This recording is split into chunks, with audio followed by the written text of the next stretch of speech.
Turn around, bright eyes. Hey everyone, it's me again, Megan. I hope you're all good. Thank you for joining if you're new here, and if not, welcome back for episode 10 of Killer Weekend, where each week I'll discuss a true crime case and you guys can feel free to leave your thoughts in the comments box below. I was going for something with this hair, but I don't know. I was going for this kind of look that I saw someone on Bravo wearing. This girl on Vanderpump Rules, because I think she's really cool, and I wanted to be her. And then I did my hair and I feel like I curled it a little tight, and I'm just kind of giving off those like Lil Bo Peep vibes. Little bit. I will leave a small disclaimer at the beginning of this episode. It does involve details of violent crime and sexual assault and human trafficking. If that's a trigger point for you, please feel free, turn away now. My hair's kind of terrifying me, but we're just going to roll with it, okay? It's here to stay. Oh God, it just bobbled there when I moved my head. Anyway, how's everyone been? Has everyone been good? I'm absolutely dying for a holiday like everyone else. I just don't think it's going to happen again this year.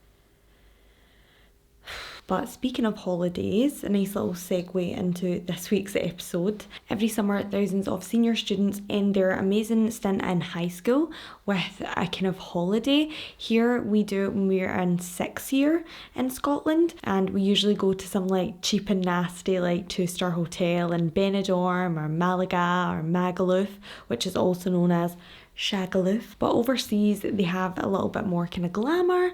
They go to places like, Cabo. I always remember those episodes of like Laguna Beach and Newport Beach, and they would all go to Cabo and have drinks, and they were like 16 and they would all start fighting over like Stephen. And if you don't know that reference, I'm so sorry. I'm 900 years old, so if you're born like 90s ish, you should remember who Elsie, Lauren Conrad is, and who Stephen is, and obviously who Kristen Cavallari is. But there was a lot of drama going on, guys. You've got no idea. If you've not seen it, you should watch the reruns because it is juicy. But like many of these young teens, a young girl was dying to get a bit of sunshine on her skin. She was eager to get away from the stresses of home life, to be honest, and she just wanted to have an amazing spring break in Myrtle Beach. This week, everyone will be discussing the disappearance of Brittanee Drexel.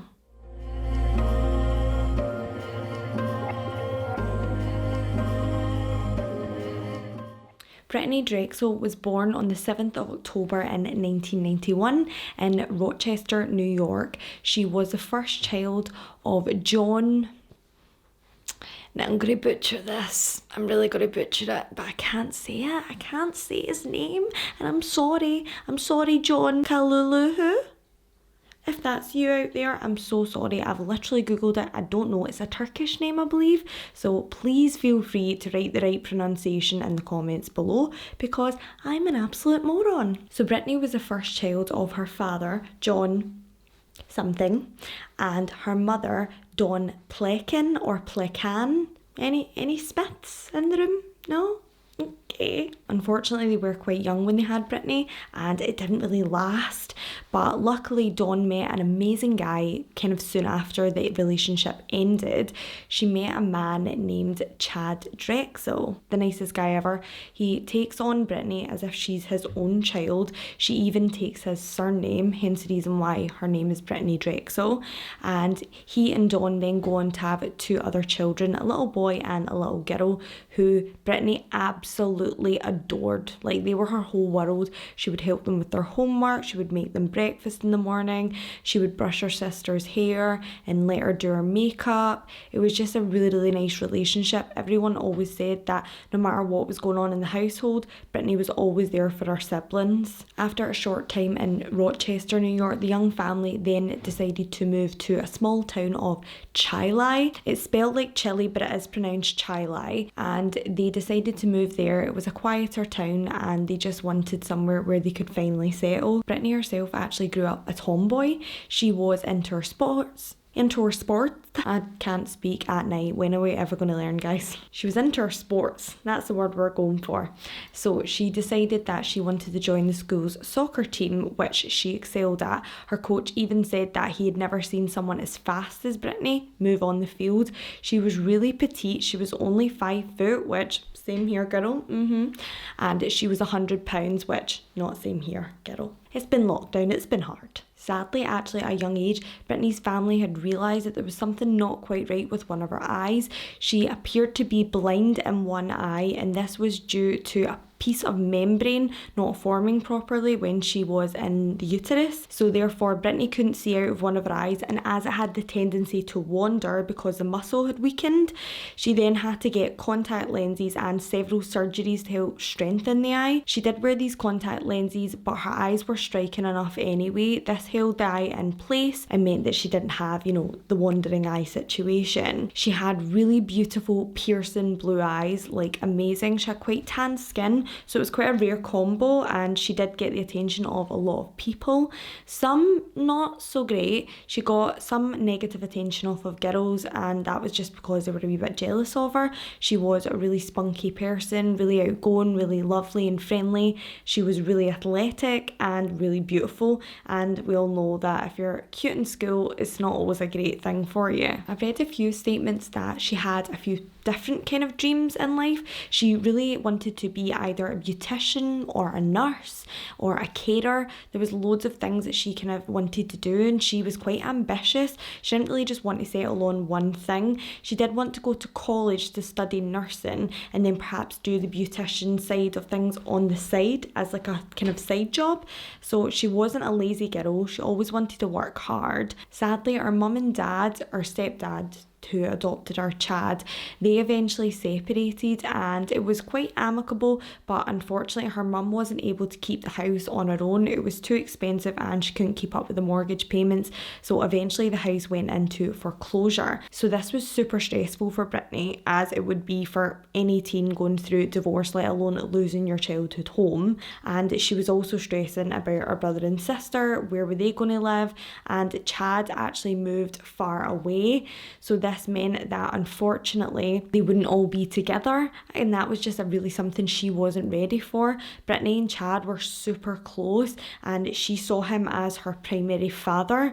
She did still have a relationship with her own father, John, but because he lived so far away on the other side of the country, it was quite strange. She would only see him every once in a while, and she definitely saw Chad as more as a constant father figure in her life. Brittanee took the breakup really hard, and she fell into a deep depression. It was said that after a couple of arguments with her boyfriend, who's also called John, and so is her biological father, he was a lovely guy, but they got into quite a few fights. Brittanee was quite fiery, and apparently when they would argue, Brittanee would fall even deeper into a depression, and on a couple of occasions she even tried to overdose on some pills.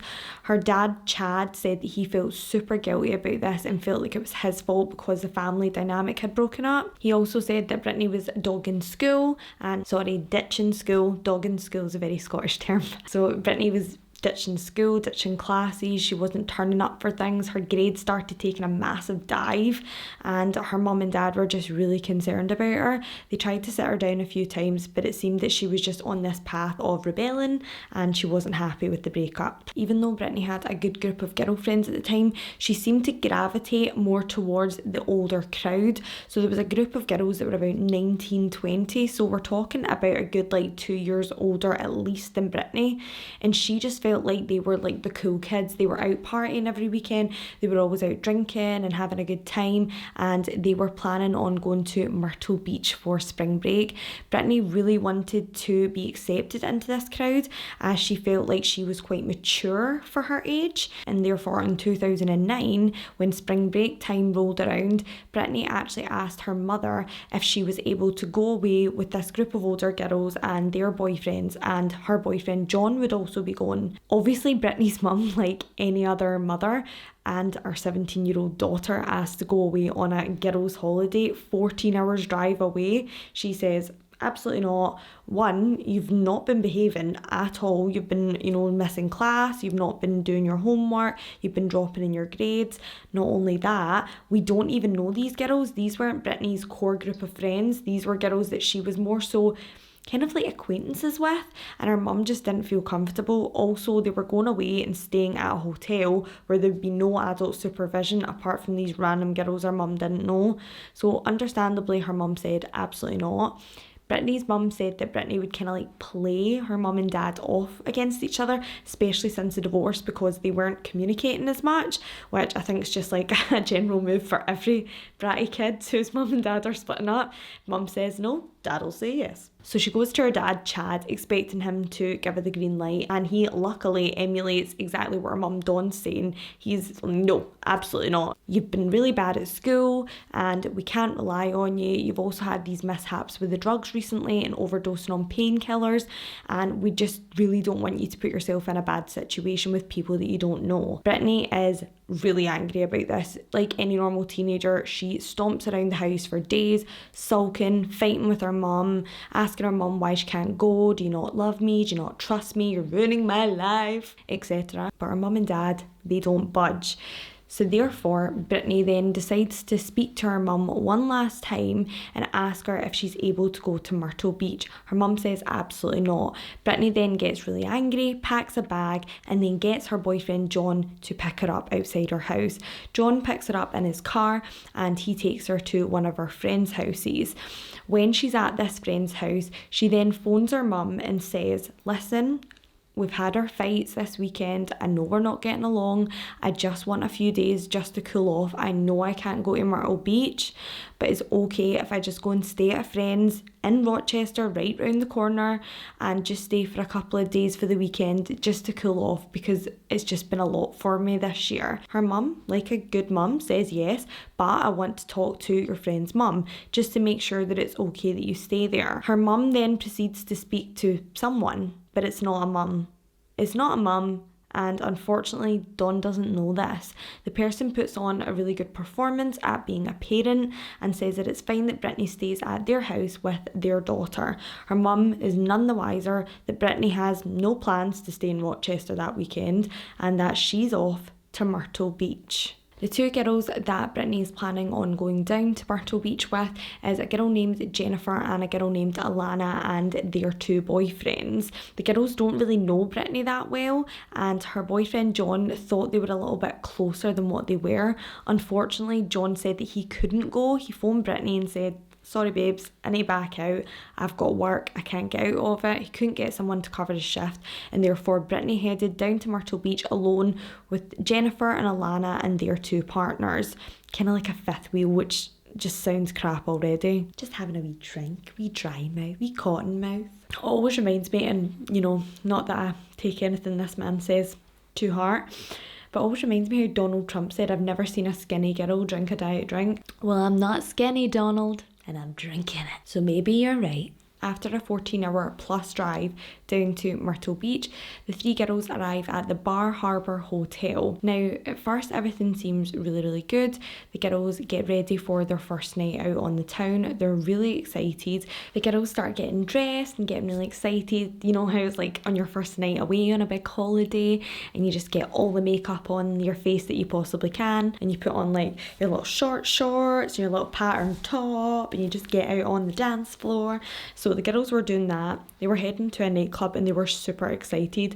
That night, Brittanee actually managed to run into an old friend from Rochester. His name was Peter and he was a club promoter. Oh, classy. And I'll insert a picture here and you can just see he's an all-round player and good time guy. I feel like that's like the standard for like PRs, like club promoters, like the bleach blonde hair, the kind of nasty frosted tips, the big white popped collar, and they always have like shot glasses, like necklaces around their necks, and we loved it and we ate it up because we were naive teenagers. but their friendship is like completely platonic. Brittanee just sees him as a friend. They've known each other for about 2 years, so he is quite a good friend. He's a bit older than Brittanee though. He's 20 and Brittanee's 17, but they have a few dances, they get a few pictures together, and Brittanee and the other girls get some photos together as well, and it seems like all round it was a good night. However, the next day, things seem to kind of take a turn. Brittanee's been constantly messaging her boyfriend John throughout her experience in Myrtle Beach,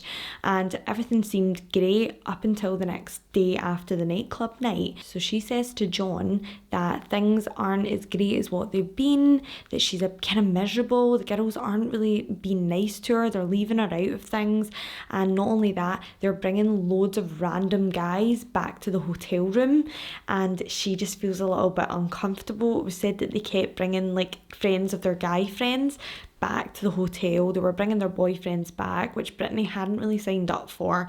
And then not only that, they were taking a lot of drugs, like a lot of drugs, to the point where Brittanee felt so uncomfortable she wanted to come home. John, obviously it was a 14-hour drive, he couldn't leave work to come and get her, and by the time he drove through and then drove her back home, it would be time for her to get in the car with other girls anyway, because they were only staying for about 3 nights. So he said, I'm sure it'll pick up, just enjoy yourself, have a nice time with the girls, I'm sure you'll be fine. There was actually even one incident that was like really annoying, like really pissed me off, and it was Brittanee was sleeping on one of those like kind of pull down beds from like the wall, like they've called like a man's name. It's like a man's name. Anywho, so she was sleeping on one of those, and the girls actually, while she was sleeping, tried to pull it back up into the wall, which if anyone's played The Sims, you know that's a way to die. People actually can die like that. So she was obviously fuming and wasn't enjoying herself, and she said that this happened over the course of the holiday. The girls would just play like really mean pranks on her and weird tricks on her and like kid on. They had like slipped stuff in her drink to see how she reacted, and just really being nasty little shits. But then we all had girls like that in school, didn't we? We all had girls that were like frenemies. They weren't really your actual friends, they were just little bastards who were there to ruin your life. And I think these girls were no exception to that. They just weren't really good friends, and probably if Brittanee had been a wee bit older, she probably wouldn't have went down there with them at all. Because Brittanee was so miserable and wasn't enjoying the experience at all, she decided to hang out a wee bit more with her friend Peter, the club promoter that she had met from the night before. She decided that she would go to the beach with him and a few of his friends. Now, they were aged from about kind of 20 to 25, and Brittanee being 17, I mean, girls, I would not recommend that, to get in a car with like 5 random guys who are like 7 years older than you and go to the beach. So Brittanee does, she goes to the beach with them all, and she has a nice day. When her mum and her sister call her that day, her mum Dawn gives her a phone just to make sure that everything's okay, and our sister asks her, what are you up to, what are you doing, and she then says that she's on the beach. Now, it was a really sunny day in Rochester. It went right up to the late 20s, early 30s in degrees. Sorry, Americans. I don't even know what it is in Fahrenheit, or I would say it, guys, but I'm not that educated. So they're asking her how her time is, and she says she's at the beach. They don't think anything of this, the fact that she's in a beach, because there's actually a beach called Charlotte Beach, not too far from them in Rochester, and as they believe she's literally staying round the corner, that's how scary this is. Her mum still believes that she's round the corner, it's a mate's house. They then believe that she's maybe just went to Charlotte Beach because it's been a nice day in Rochester. Our mum then says her goodbyes, and the two get off the phone. This was obviously a horrible moment for her mum to look back on, because we don't know what was going through Brittanee's head at this time. Was she maybe saying, I'm at the beach, hoping her mum would just find out and just come and get her so she could end this holiday of literally having to hang out with guys that she didn't really want to?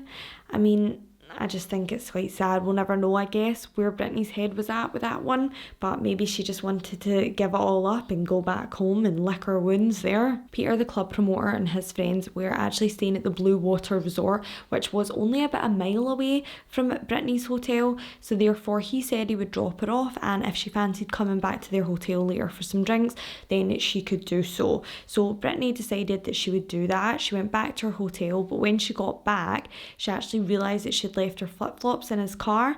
So she thought, even if I don't go back for a drink, I'll just go back, grab my flip-flops and then head back to the hotel. She said to her boyfriend John via text that she just wanted an early night and that she was just going to go home and pack. She'd already started packing. This is how much she was hating this holiday with these bitches. She just wanted to go, get her stuff and head back home as soon as she could. I think she realised her mum was probably right and she shouldn't have been there in the first place. Before Brittanee left the hotel, she actually borrowed a pair of black shorts from one of the girls she was staying with, Jennifer. Jennifer had said that it was fine for her to borrow them, and Brittanee then decided that she was going to leave and go to the Blue Water Resort to spend the night with Peter and his friends, and then get an early night and get up early for the next day for the drive home. When she was walking to the hotel, she was texting John, and this was around 8 p.m. Now, she should have arrived at the hotel at around 8:30ish. It wouldn't have taken that long for her. It was about a mile, so if she was walking in flip-flops, probably about 25 minutes.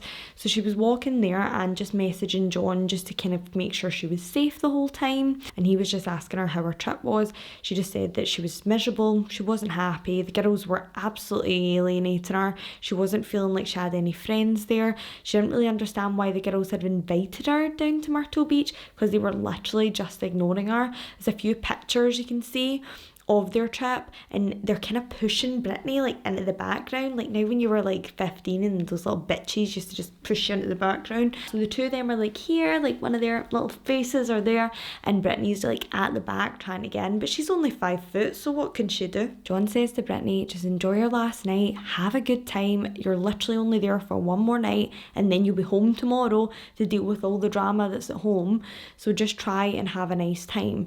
Brittanee says thanks and that she's just arrived at the hotel to meet the other friends. She then goes up to Peter's room and they have a few drinks. Whilst Brittanee's there, she receives a really nasty text from Jennifer saying that Brittanee better get ass back to the hotel because Jennifer wants to wear the black shorts now. So Jennifer literally let Brittanee get ready and leave, and then in some sort of weird like mind game with her, then decided that no, she wanted her shorts, and then 30 minutes later she was to walk all the way back. So the girls knew this was dark at night. The girls knew that she'd be walking alone along that strip and they didn't really care. So she asked Jennifer, are you sure you need them right now? Like literally I've just gotten here. And Jennifer's like, get back and get me my shorts. So like a good girl, Brittanee then says her apologies and she leaves the Blue Water Resort. As she's walking from the resort to her own motel, holiday, inappropriate, okay. So she's walking from the Blue Water Resort back to her hotel again. She's super annoyed. She's messaging John, calling them bitches, saying they're annoying her, saying she can't wait to go home, get away from them. John's kind of trying to talk her off the ledge and calm her down, as he doesn't want her going there all guns a-blazing and getting in an argument with these older girls. But suddenly, right before 9 p.m, the text stop, and he continues to message her. John texts her, are you okay, where are you, like so many where are you messages, and then no response. He leaves it for a little bit. He's in full panic mode at this point. He thinks something's happened to her. She was walking alone. It's pitch black outside. These girls have left her to walk alone.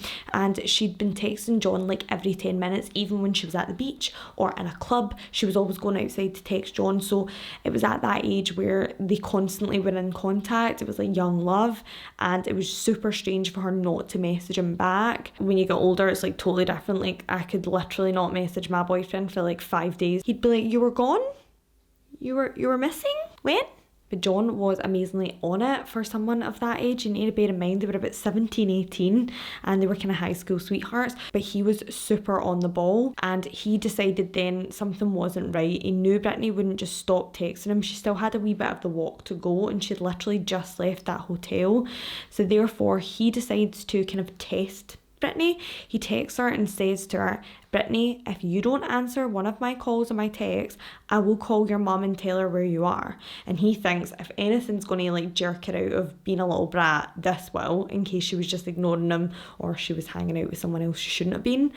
But no response. So when he doesn't get a response from that, he knows something's definitely wrong. He gives it a wee bit of time, and at around 10 p.m. he calls her mother. He calls Dawn, who's just leaving work, and at first she's not really nervous or scared. She's more angry. She's really upset that Brittanee's done this without her permission, and not only that, she literally spoke to her the day before and she lied to her about where she was. I mean, she did say she was on the beach, so technically not a lie, but she had lied to her and said that she was staying literally around the corner this whole time. She's been 14 hours away. Brittanee's mum's really angry, and then it soon kind of subsides to worry when John explains that he can't get a hold of her. He's trying to speak to the girls who Brittanee is down there with, but he can't get a hold of them either, and he's getting no clue as to where Brittanee's gone. Dawn is like a woman possessed. She's trying to phone the girls that she went down there with. No answer. She's trying to phone Brittanee and it just rings out, but then after a while of it just ringing out, it goes straight to voicemail. The first thing she wants to do is file a missing persons report because something is just not quite right. It's a wee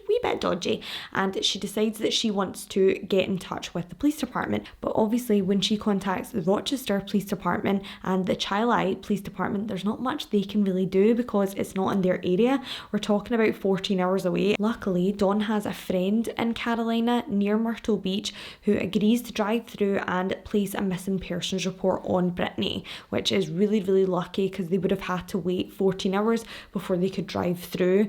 The next morning the family head through and everything is kicked into high gear. The full family and John head down. Chad stays at home to look after Brittanee's two younger siblings, and in case for any reason she ends up coming home or she's ended up getting a lift home at all, the two girls that Brittanee was staying with, they refuse to talk to her mum. They won't speak to Dawn at all.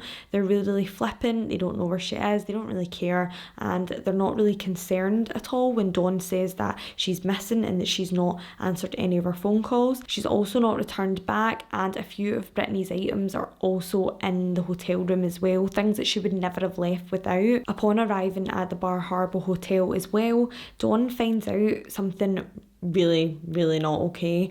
The two girls were apparently planning on their final night to switch hotel without Brittanee. So not switch rooms, not move rooms because there was a bad smell or they didn't like it or something was wrong, ceiling fan was broke. No, they decided to completely switch hotels without telling Brittanee. John said that Brittanee had never mentioned this and that she 100% did not know this was going to happen. So therefore, we'll touch on that later, but just bear that in mind. But to be fair, they weren't the only ones acting like absolute freaks, because Peter, the PR guy, remember, bad blonde hair Peter, he was also being a little bit fishy. He decided that he wanted to leave in the middle of the night Brittanee went missing. So about 5 hours after Brittanee went missing, around 1 a.m, he and all the guys in his apartment decided that they were going to pack up, and not too well because they left a lot of things in the room still. It was said that they were apparently drinking most of the night as well, so they were literally drunk driving 14 hours home. When they were asked about why they did this, apparently Peter said it was because one of the boys' family members had decided that they were to come home right now. They were angry. He had lied about going to Myrtle Beach, much like Brittanee had, and he said that his friend's mum told him he was to come straight home. Now let's bear in mind that Peter was one of the youngest in his room at the age of 20. There was no one under the age of 20 in that room, so therefore whose mummy is calling them at 20 and telling them to get home from holiday?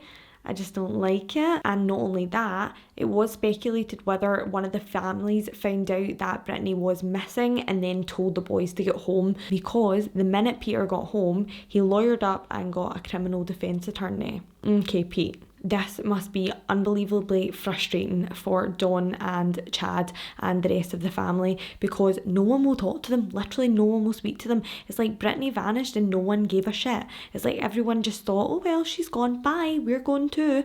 Everyone started heading home as if Brittanee had never been with them in the first place, which just goes to show, girls, literally don't pick these kind of people as your friends, because they're not your real friends. At first, because police learned about Brittanee's troubled past with the OD on the pain medication and acting out in school and things like that.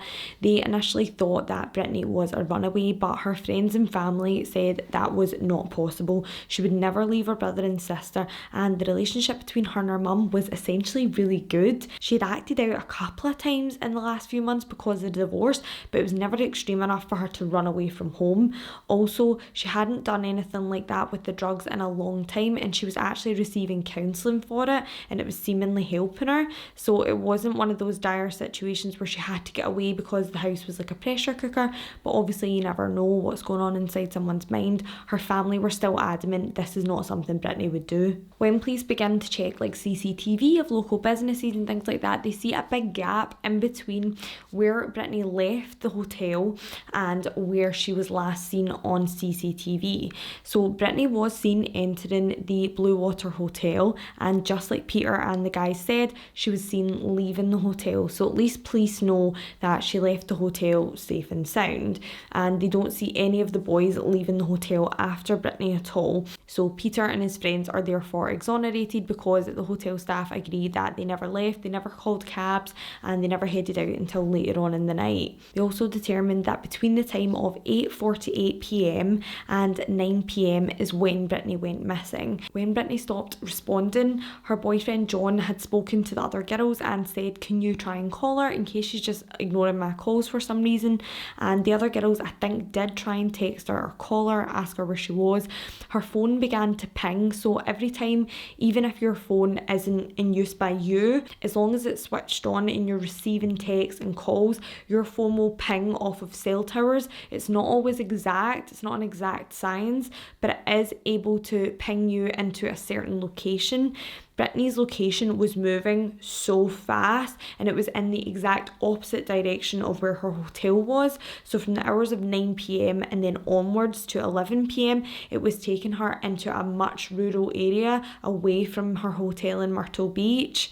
Therefore, police determined that Brittanee must have been in a car as it was moving too fast for her to walk on foot. At around 11:58 p.m, that is when the last ping comes from Brittanee's phone, and it's either switched off, destroyed, or the battery runs out completely. And it said that she was about 50 miles away from where she should have been at this point when her phone was disconnected. When investigators tracked down the last ping on Brittanee's phone, it seemed to be in a really rural area. It's like swamp area that's super dangerous, so Brittanee would never have been there on her own. Even when police are searching the area, there's alligators, there are wild boar, wild hogs and things like that, and they're really aggressive, so they're taking cadaver dogs out there, and obviously there's all this other wildlife to contend with.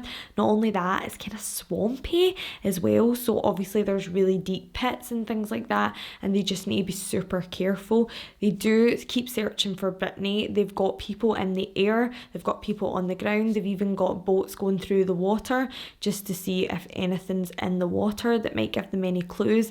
However, they did say that if Brittanee had ended up in this area, she would have only survived for 6 hours, as the wildlife would have taken her by that point. These things always pure scare me. Now when you see like alligators like going into people's back gardens in Florida, when they've got all the kind of like nets around and stuff like that, I always think thank God, because like alligators are vicious, and they say running a zigzag, but I don't know, does that actually work? Has that worked for anybody? But anyway, unfortunately, after hours and hours of searching, they find nothing. They have to call off the search. There's nothing and no trace of Brittanee in that area, and sadly her mum and dad have to go home without her and explain to her younger siblings that their sister's not coming home. 8 months, which must have been absolutely agonising for the family, go by, and our mum and dad and her stepdad and her boyfriend, friends, everyone, nobody has any clue what's happened to her. Not only that, the people who were down in Myrtle Beach with Brittanee are not speaking. Apparently Peter, the club promoter, was really forthcoming in the sense of he was willing to cooperate, his lawyers were really willing to cooperate, but they weren't really given any further information on Brittanee. He said that it wasn't his job to babysit Brittanee, and he was a bit of an ass about it, if I'm honest. And it probably seemed at that point that like all hope was lost and they weren't going to find anything and they weren't going to find out what happened to Brittanee, when police get a tip and a pair of sunglasses has been found not too far from the area that police pinged her phone back to and they were searching.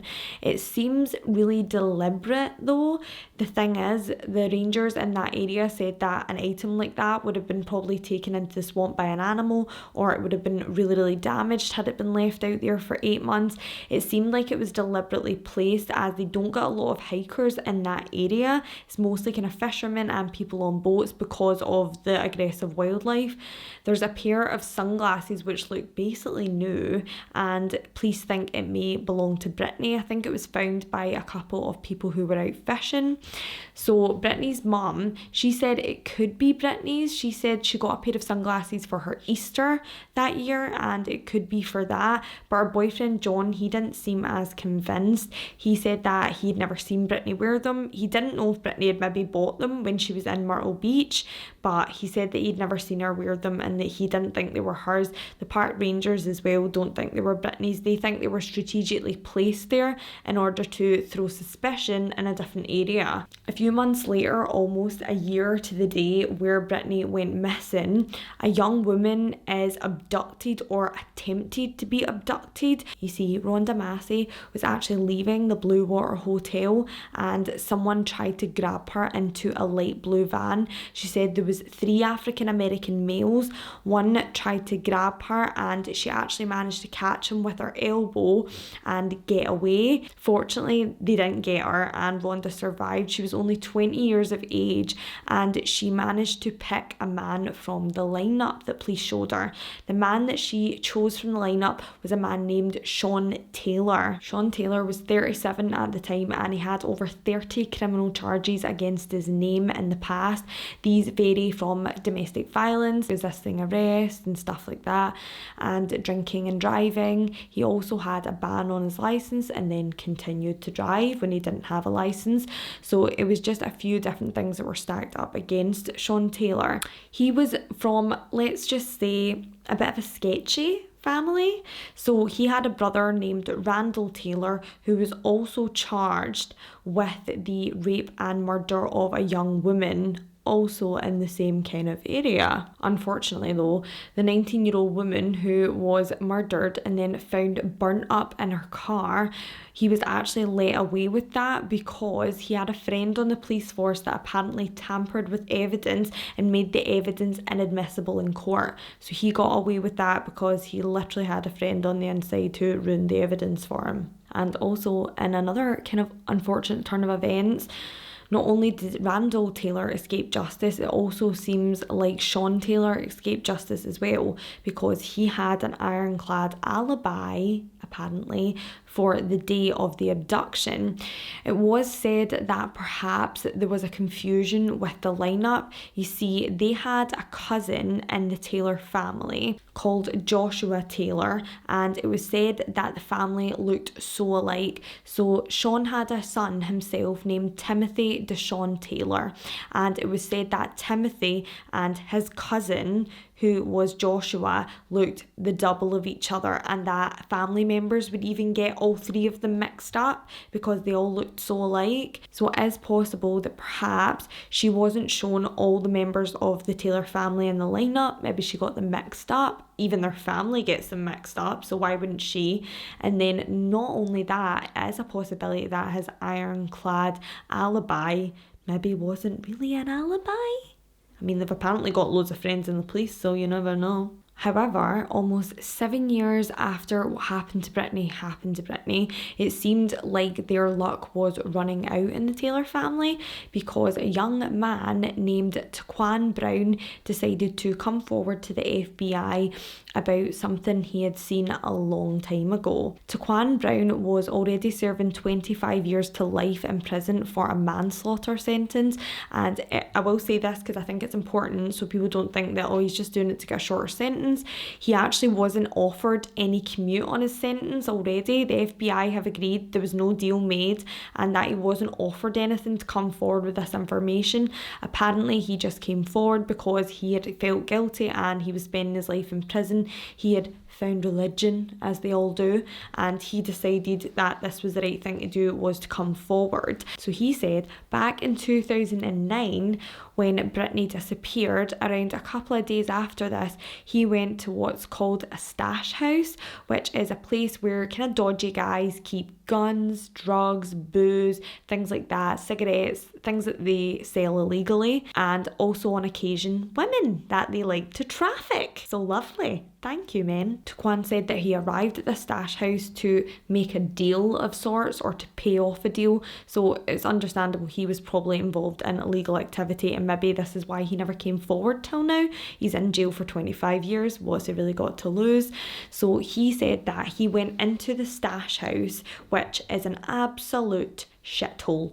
If you're ever in one of those, I feel so sorry for you, because they look like an absolute dump. And he went in one of those and said that there was a lot of guys in there, about 8 to 12 guys, and when one of them moved, he could actually see a young girl who was the spitting image of Brittanee Drexel. He said he heard her, she had the same Rochester accent, and that he was absolutely positive that it was Brittanee because of her striking blue eyes. He said at the time he entered the stash house, and just a trigger warning, there's nasty stuff coming up, so just warning you guys. At the time he entered the stash house, unfortunately, Brittanee was being raped by Timothy Deshaun Taylor, which is Sean Taylor's son, who would have been around about 16 at the time.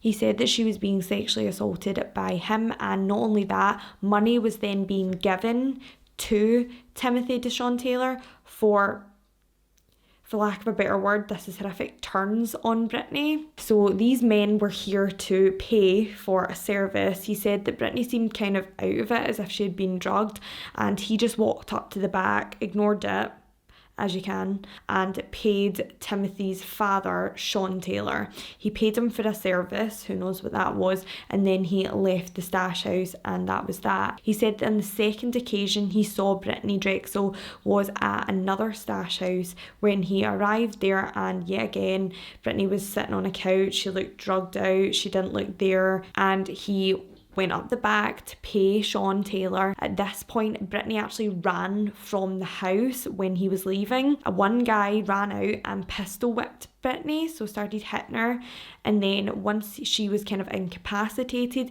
two men dragged her back into the house. He said that as he was getting back in his car, he heard 2 gunshots, and then not only that, he saw them throw a kind of rolled up rug outside the house into a car. So he thought that that was the body of Brittanee Drexel, until a few months later he was actually at his own uncle's house, which is a stash house, because there's so many of these stash houses. Like, is this like just like a thing? So he gets to his uncle's house, and who's there?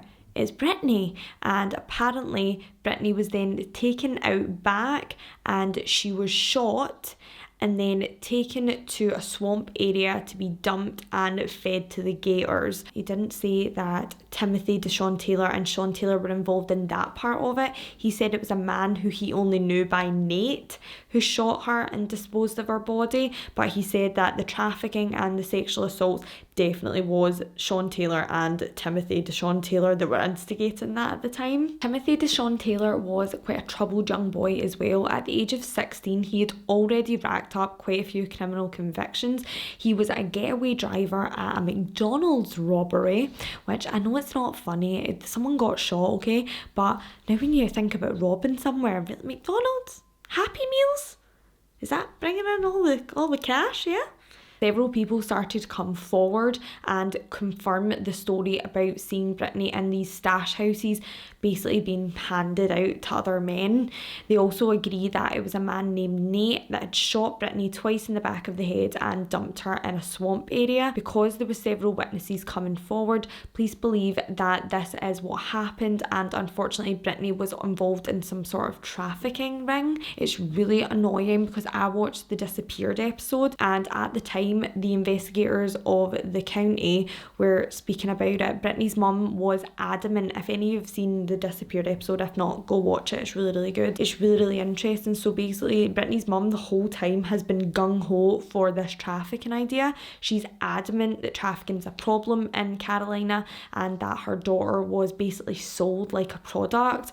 And the police the whole way through the Disappeared episode say, no, like that doesn't happen here, and that we don't hear anything about that. And even the reporter from the town's like, no, trafficking, that's not a problem here.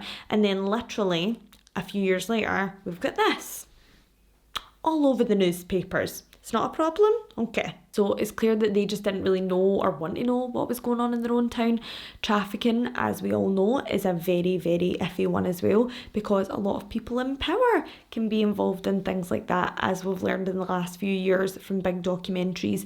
So therefore, I think the reason this was swept under the rug for so long is either for town pride or tourism protection, because who wants to go and send their children somewhere where they might get abducted and raped? Not a lot of people. So therefore it's either been something like that, or I hope they just truly didn't know, but then should they be in the jobs they're in? Probably not. Don't think investigations for you, son. Also, another kind of annoying factor is Timothy Deshaun Taylor's mother and also Sean Taylor's wife. She keeps coming out and saying that none of them could have done that. Her husband would never have been involved in something like that. But obviously we look at the family history and even the criminal convictions of domestic violence. Obviously the abduction of the woman could be in a case of mistaken identity. You know, you're innocent until proven guilty, fair enough. But all these other things just add up. Obviously his brother, Randall Taylor, he was almost convicted apart from some dodgy evidence flying about, and it's a well-known fact that he did it, but they just can't pin it on him because of the evidence tampering now. So it's one of those ones, honey, maybe you don't know him that well. We'll put it this way, they're either innocent or they're just extremely, extremely lucky and very evil, because if they're getting away with all these things, it just, where there's smoke, there's fire. Taquan Brown, the informant who grassed them in basically about the stash house and the female trafficking, he's actually fearing for his life at this point in time, because in jail he's been threatened several times and even found out that there's a $15,000 bounty on his head because he was a snitch, essentially. Snitches get stitches. One of the same stash houses that was owned by the Taylors mysteriously went up in flames in 2019 as a case of arson. So it always makes you wonder what was in that house. Obviously FBI's most kind of favourable theory is that it was definitely something to do with trafficking, and I agree. I believe that some parts of the story may not be true. Like, I don't believe that Brittanee was kept for as long as Taquan Brown is claiming. I think it's really odd that he saw her at two stash houses, fair enough, that were owned by the same family, but then to see her at his uncle's stash house, which was miles away, I just don't, I mean, obviously you don't know, they could be travelling with the girls, who knows, but it just seemed a little bit far-fetched. I do believe that she was abducted and probably taken somewhere where she was then sold off, as he described, but there's just a few wee bits and pieces that I don't think add up. Another thing that comes into play and that everyone kind of wonders about is, what was the situation with her friends and Peter? Were they involved? Did they know more than they were letting on? Very odd that Peter and his friends left at 1 a.m. that night after really it hadn't been on the news or anything like that. They'd just heard through word of mouth and through her family calling them to find out where she was that she had gone missing. If they didn't think anything had happened to her, why would they then just pack up and leave? And like I said, all of the friends were around 20 to 25. What were they doing hanging around with a 17-year-old little girl? In an episode of Dr. Phil, and you may have seen it, Dawn actually confronts Peter. He does have his lawyer with him, so he can't say much. Dawn asks him repeatedly why he didn't take her daughter home that night. He said that Brittanee had said, "I'm fine," in like a kind of bratty tone, and he made her seem like a little bit of a shit, and it wasn't really that nice. Like, even if she did say that, even if she was like annoyed at these bitches, she wanted her shorts back, she didn't want her shorts back, who cares, it's a pair of shorts. But she maybe was a little bit irritated and was maybe like, no, I'm fine, I'm fine, kind of like that. But I doubt she would have like, I'm fine, no one speaks like that, Peter. So already Peter's not really getting any sympathy. Also, the only thing he keeps repeating during the Dr. Phil episode is, I'm not her babysitter. I wasn't her babysitter. It's not called being a babysitter. It's just called being a decent human being, pal. And then we have Alana and Jennifer, the two girls that she went down to Myrtle Beach with. They were not given a crap about her that entire holiday. Not only that, they were planning on switching rooms at the very last minute. Why? Why were they switching rooms? Where were they going? Where were you going, Alana and Jennifer? Not only that, people have said statements they've made from since the incident to even now as grown adults is just not quite right. They've never spoke publicly about the incident, and they've also never spoken to Dawn directly. Dawn's tried to reach out several times to speak to these two girls who were the last people to see her daughter alive, and literally they have nothing to say, even though it was because Jennifer was such a bitch that she had to go back to the hotel and walk alone at night anyway. So it's just one of those things. It's very odd. Why were they changing hotel rooms in the middle of the night? Is it because they knew that Brittanee wasn't going to be there, and that's why they were changing hotels, to take suspicion off themselves? Or were they leaving room for someone to come into the hotel room when they knew Brittanee would be there alone? It's also been said that perhaps the words "come get the shorts" or "I want the shorts" is actually a code for drugs and picking up drugs for them. Now, because John said that drugs were not part of Brittanee's kind of everyday partying, she didn't like drugs, and that was actually something that was putting her off being on holiday with these girls. I don't know how much I believe that. I don't think she would have been like their drug bill, picking up their drugs for them. But you never know, maybe peer pressure, she wanted to feel included and they were including her in this. You don't know. One of the girls, Jennifer, she was actually asked by a girl from their town in a kind of group setting, like, oh, what about Brittanee and things like that. And she just kind of laughed it off as if it was a funny joke and said, oh, well, like, she shouldn't have borrowed my shorts then. And one of the girls says, well, no, I mean, come on, Jennifer, a girl's probably died, like she never turned up again. And she said, well, that'll teach you to borrow my shorts. Sorry? Whether those girls were involved or not, they had a duty of responsibility with the girl that they'd went down with, and sadly, I think if they weren't involved, which something's a wee bit fishy, I think they were probably just having Brittanee there as kind of like a scapegoat and like a bit of a joke. I think they were just those kind of girls that wanted to kind of pick on someone, and if someone was there to pick on, they were feeling better about themselves. Police and FBI are quite firm with this being a trafficking case, and so is Dawn Drexel, as she's always been. There was also another incident with Timothy Deshawn Taylor, and he was out driving with his cronies, and he saw Brittanee Drexel's father, it was either Chad or her biological father John, handing out flyers, and when he handed him a flyer, he actually didn't even know who the boy was. And he handed the boy a flyer into the car, and they all looked at each other in the van and started laughing, and then they actually ripped it up in front of him and drove away laughing. He thought this was super weird, and then when he was finally shown a picture of Timothy Deshawn Taylor, he said this was him. I handed a flyer, and they were acting so bizarre. Not only that, Timothy is so cocky that he's gotten away with whatever he's done that he actually even said to the police, yeah, I saw him, that was me. Well done you, twat. The last kind of leads on this case were around about 2019, so fingers crossed we're in 2021. Maybe this year will bring something good. We'll finally get justice for Brittanee Drexel. She was literally just a young girl enjoying herself at the beach, trying to have a good time, and unfortunately she went down with the wrong people. She was hanging around with the wrong people, and something like this just happened to her through no fault of her own. Myrtle Beach was once known as a kind of sleepy, idyllic area, and then in spring and summer it livened up with the tourists and the crowds and loads of kids just wanting to party.